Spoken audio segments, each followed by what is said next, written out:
Hi students, welcome to the online class.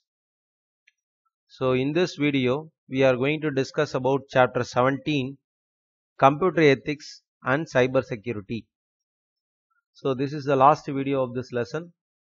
We are going to discuss about the other cyber crimes in this video.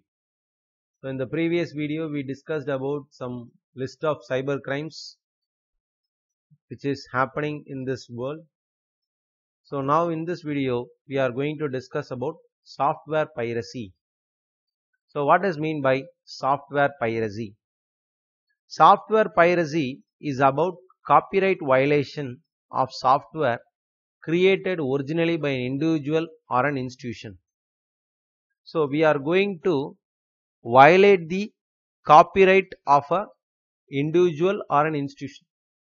So an organization or an individual person has created his own software. What we are going to do is we are going to violate that copyrights. So that is called software piracy. See, it includes the stealing of codes.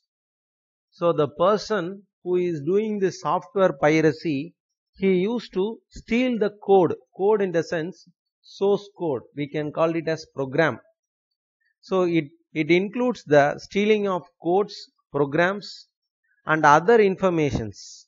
Other information in the sense he used to find out what are all the things which is involved inside the software. So like that, and then he used to illegally create duplicate copies. So he used to create many copies of that particular software and then by unauthorized means.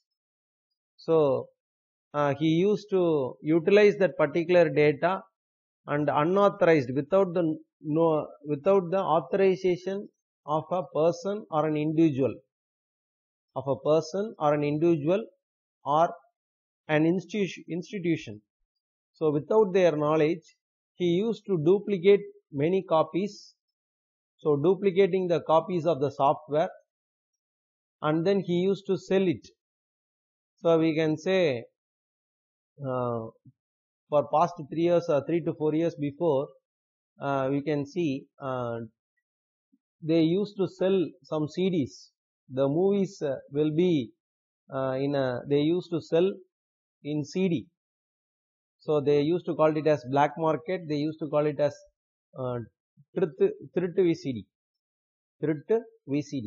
So without the knowledge of the producer, without the knowledge of the director, he used to create many copies and then he used to utilize the data and then from that he used to get the commercial benefit. So he used to get the money. So like that he can do for the software also. In simple words, the software piracy is unauthorized copying of software. So without the authorization of the individual or an institution, he used to copy the software and then from that he used to get the benefit, commercial benefit, right? So an entirely different approach to software piracy is called shareware. So you might have heard about the word shareware in Google Play Store. So many of you are downloading the applications from the Google Play Store. So many of them are freeware in the sense free of cost.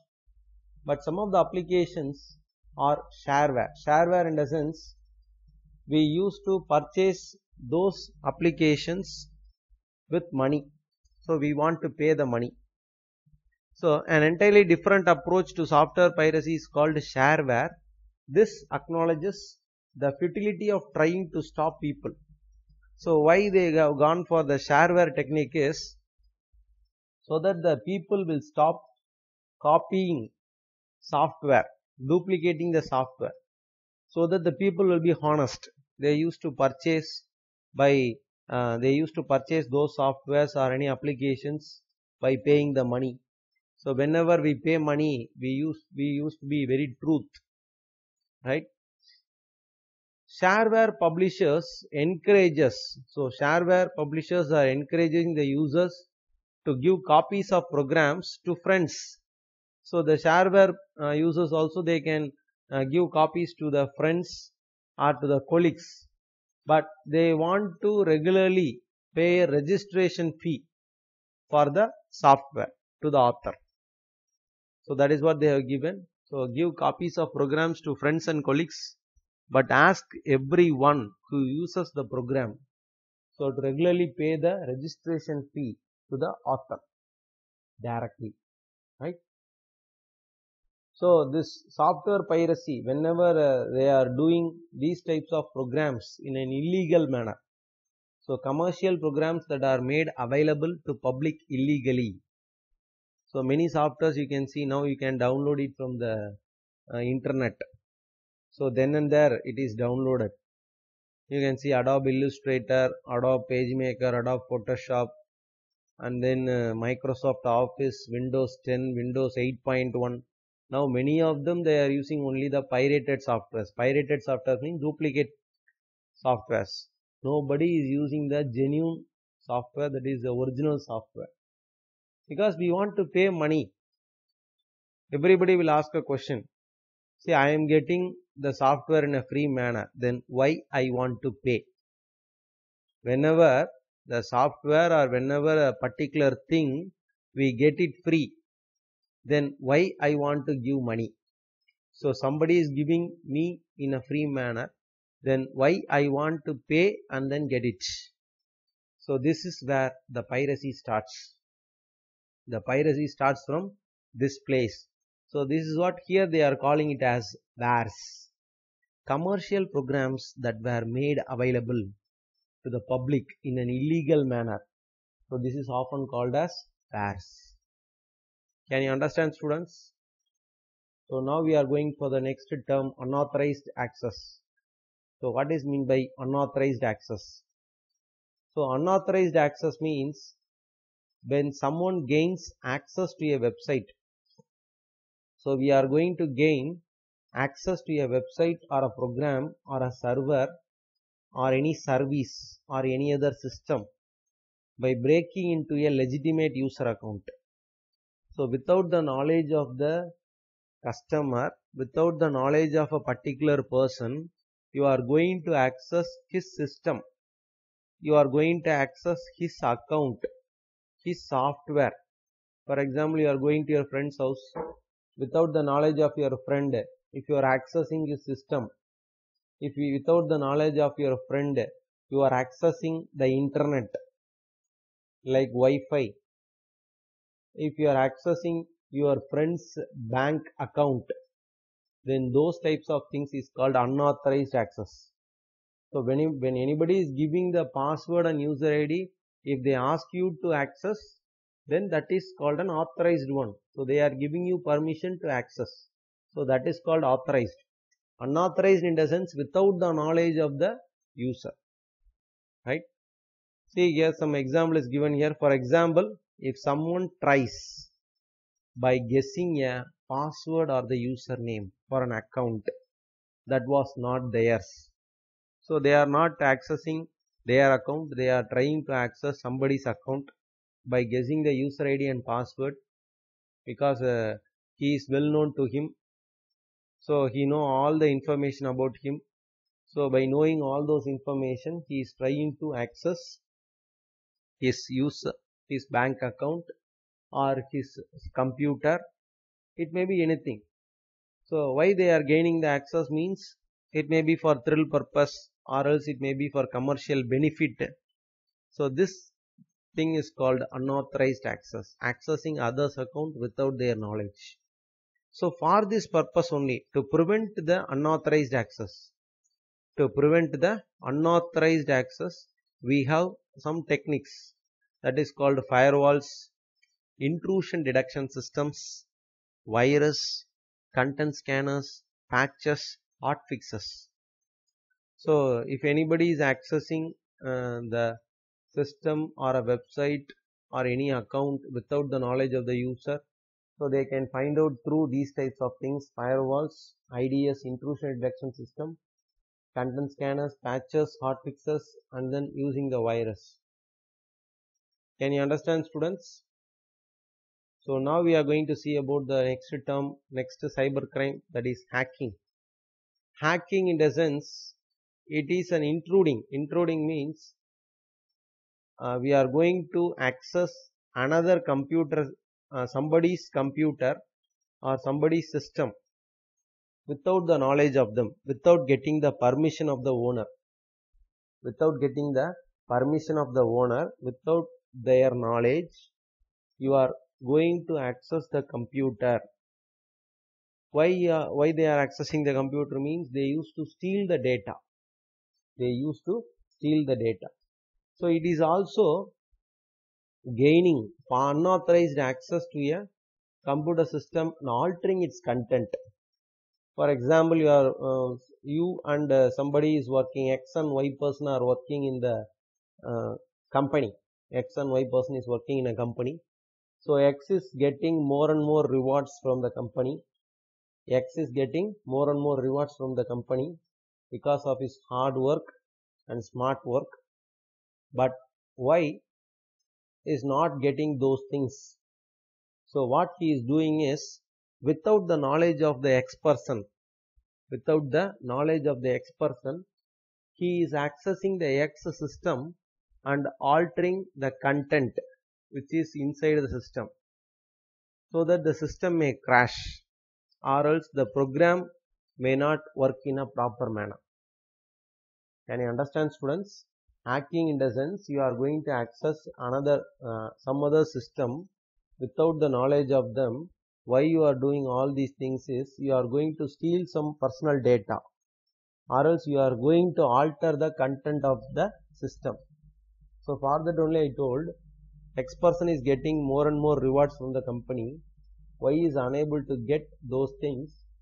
So Y is trying to access the X system and then altering the contents of the project or a software or the system's data, so that the X may get a confusion or else the system may crash. Can you understand, students? So this is called hacking.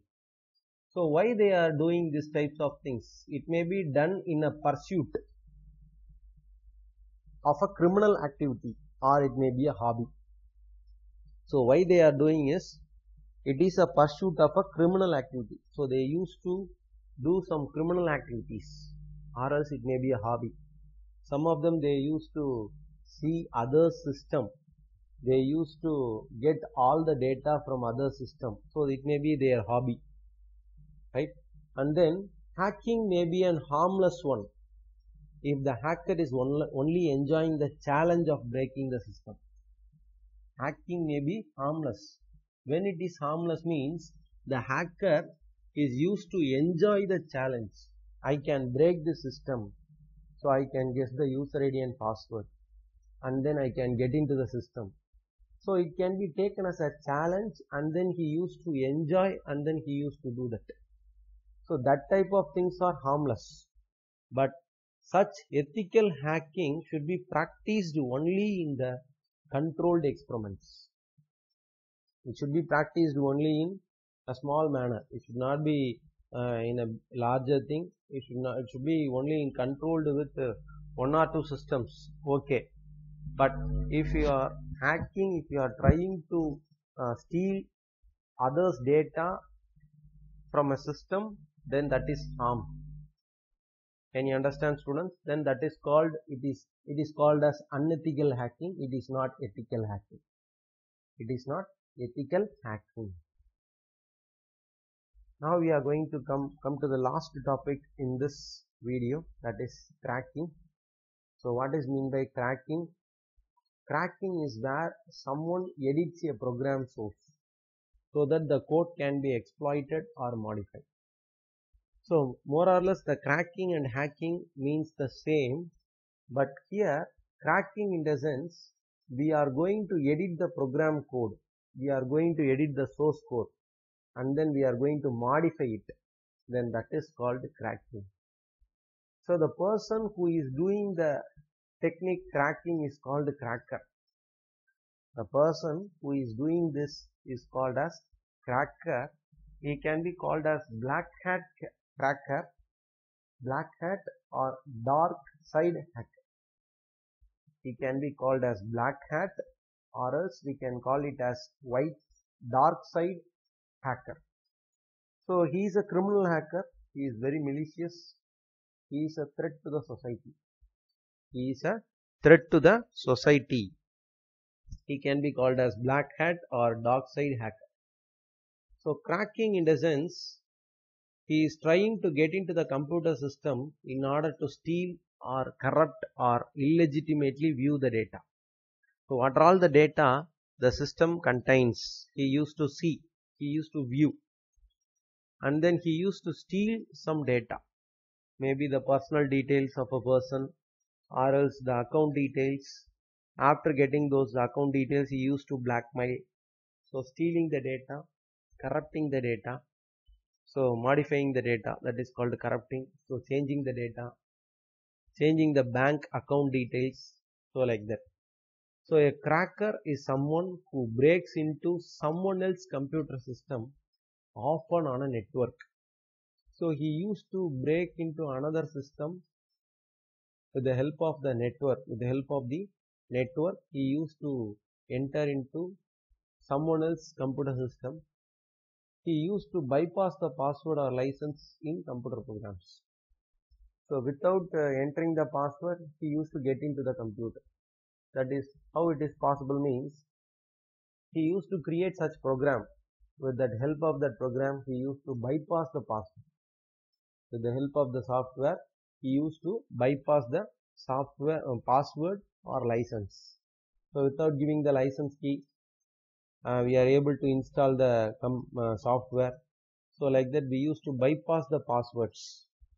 So those type of programmers, we can call it as crackers. So most of them, they are programmers because they are well educated. Then only they are becoming a cracker. They are well educated and then only they are becoming a crackers. So they used to send an official email requesting some sensitive information. How they used to crack the system, how they used to enter into other system means like a company message, like a bank message. A mail will be received from the bank. Like that it will be sent. But if you click on that email, then automatically all the information in the computer system will be displayed on their computer, will be displayed on their monitor. So whenever we click the email, all the informations which are stored in our computer will be displayed on the monitor of the receiver end. So it may look like an legitimate email. It may look like an authorized email comes from the bank or some other official institution, but it is not a legitimate one. It is not an correct mail which comes from the bank. So it was created by a cracker. Can you understand, students? So I hope you might have understood this video. So let's end the class. So thank you, students.